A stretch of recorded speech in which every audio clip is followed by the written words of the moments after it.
Halo, kita ketemu lagi dengan Huget Orchid. Pada kesempatan kali ini saya akan memberikan tips dan cara aklimatisasi atau mengeluarkan bibit dari dalam botol khusus buat para pemula. Ya, di sini sudah kami siapkan bahan-bahannya. Yang pertama adalah ini yang paling penting, bibit. Ya, jangan sampai bibitnya tidak ada. Mau ngeluarin botol, mau ngeluarin bibit dari dalam botol, ternyata bibitnya tidak ada. Ini yang paling penting. Seperti penjelasan pada sesi sebelumnya, ini bibitnya sudah siap diaklim, tandanya itu akarnya sudah tembus ke tembus dari media tanam, terus kemudian bibitnya sudah sundul botol, bibitnya ini seger, warnanya hijau. Kemudian yang kedua adalah air bersih yang ditaruh dalam sebuah nampan, nanti fungsinya untuk merendam bibit yang keluar dari botol ini. Kemudian yang kedua adalah sphagnum moss yang kita rendam dengan air kurang lebih 5 menit. Kemudian ini ada lagi vitamin B1 ya, B1 untuk tanaman. Saya tidak berani nyebut merek karena saya belum di-endorse. Kalau udah di-endorse nggak apa-apa nyebut merek. Kemudian selanjutnya adalah kawat pengait. Nah, ini kawat pengait saya buat sedemikian rupa. Ini fungsinya untuk mengeluarkan bibit dari dalam botol nanti seperti ini. Dikeluarkan seperti ini. Kemudian ini soft pot ukuran 3,5 dan juga styrofoam sebagai alas atau dasar untuk penempatan moss tadi. Baiklah para penikmat anggrek, penggemar anggrek, kita simak bagaimana caranya mengeluarkan bibit dari dalam botol. Ini kebetulan bibitnya bibit Dendrobium ya. Kita simak. Ya, sebelum kita memulai membuka botol, kita harus membuat larutan B1. Kita pakai takaran secukupnya saja, tidak usah terlalu banyak. Kita pakai ukuran setengah tutup botol, maaf ya, untuk air sejumlah kurang lebih 200 ml. Nah, kita campur, kita aduk-aduk.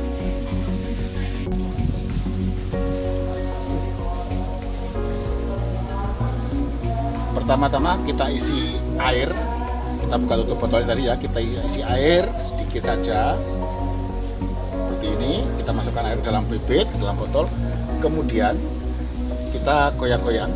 Ini fungsinya untuk memisahkan akar dengan media tanam, sehingga nanti proses pengeluaran bibit itu akan jauh lebih mudah pada saat kita mengait dengan kawat tadi.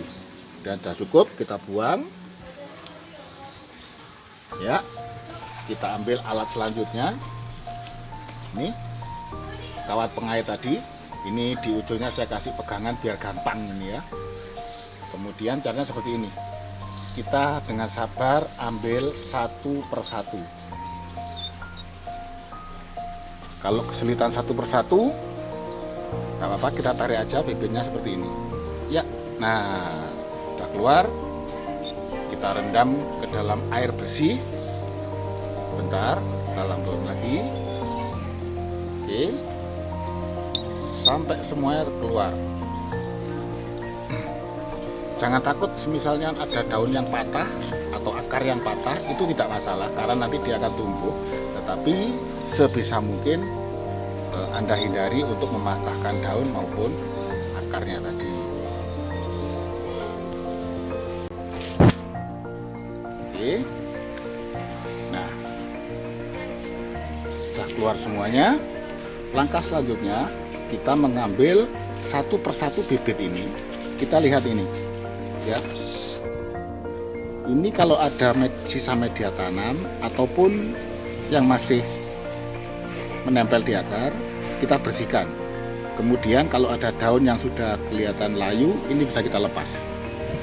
Ini, ya.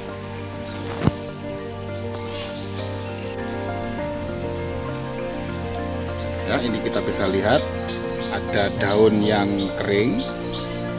Ya, ini bukan bibit yang mati, ini memang dari fase pertumbuhan. Ini sudah lama di dalam botol, dia akan mengering. Ini kita buang.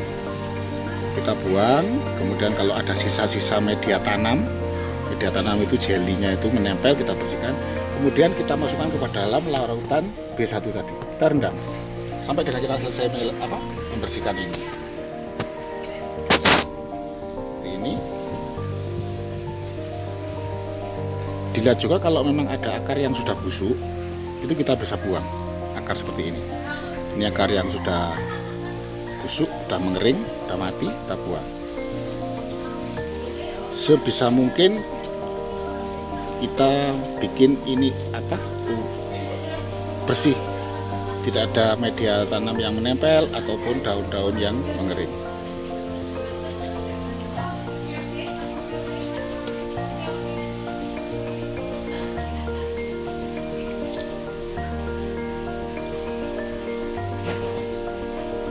Tidak apa-apa, misalnya ada yang putus ini jangan takut. Misalkan ada yang ini meskipun di ujungnya ini dia masih segar, tapi di atasnya ini dia sudah layu. Ini nggak apa-apa, kita buang aja. Kita mengurangi proses pembusukan pada saat kita membuat kompot. Ya, apa itu kompot? Nah, simak terus acaranya ini, nanti akan saya tunjukkan apa namanya kompot itu. Ya.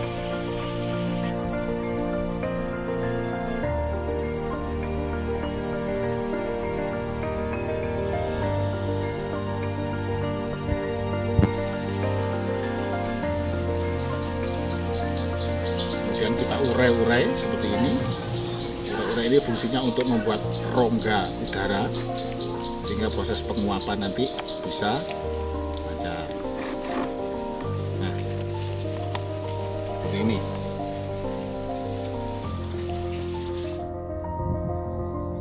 Setelah selesai saya mempersiapkan wadah untuk kompot ini, kemudian langkah selanjutnya, bukan langkah ya, tahapan ya, karena ini saya nggak pakai langkah, dari tadi saya nggak melangkah sama sekali.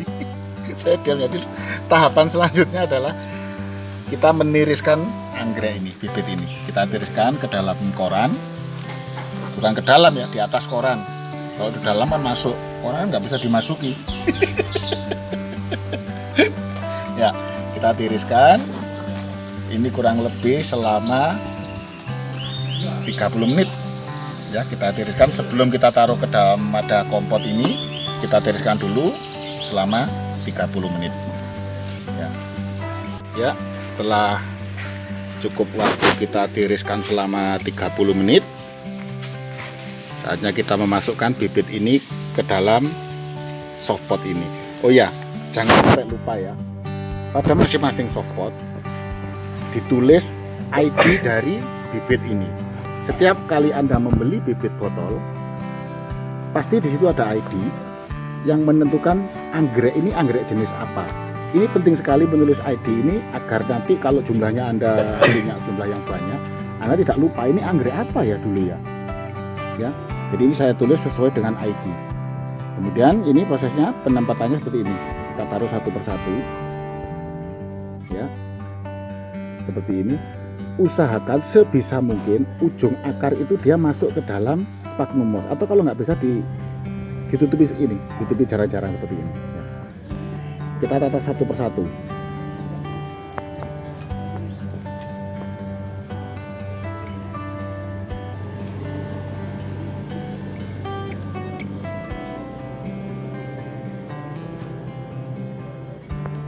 Nah, seperti ini. Harus telaten, harus sabar, karena kata pepatah, telaten itu apa, enggak tahu pepatahnya ini.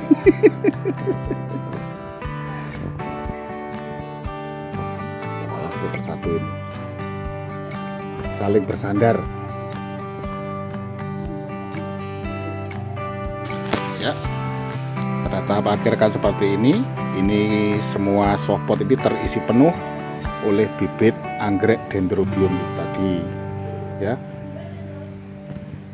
ada beberapa cara dalam aklimatisasi. Ini adalah cara yang paling sering saya gunakan di kebun saya. Ada beberapa teman-teman itu yang aklimatisasi itu dari botolan seperti ini dikeluarkan kemudian langsung masuk ke dalam softpot 1,5 atau seedling, atau ada juga yang dari botol dijadikan kompot terlebih dahulu. Saya lebih cenderung memakai kompot terlebih dahulu daripada menggunakan softpot yang 1,5 atau langsung ke seedling, karena ini di kompot ini anggrek dia akan lebih cepat tumbuh dibandingkan dengan langsung ke dalam softpot seedling. Kenapa? Karena dia anggrek itu posisinya masih lemes ya, ini ya, lemes. Kalau dalam satu kompot ini ditaruh, dia saling bersandar seperti ini, dia akarnya tidak bekerja terlalu berat, jadi dia bersandar, kemudian dia akan tumbuh akar lebih cepat dibandingkan dengan langsung ke dalam softpot tadi, dalam softpot seedling maksud saya ya. Nah, selesailah episode kali ini, proses aklimatisasi sampai dengan pembuatan kompot bibit anggrek Dendrobium. Terima kasih, salam hijau, salam dari Huget Orchid.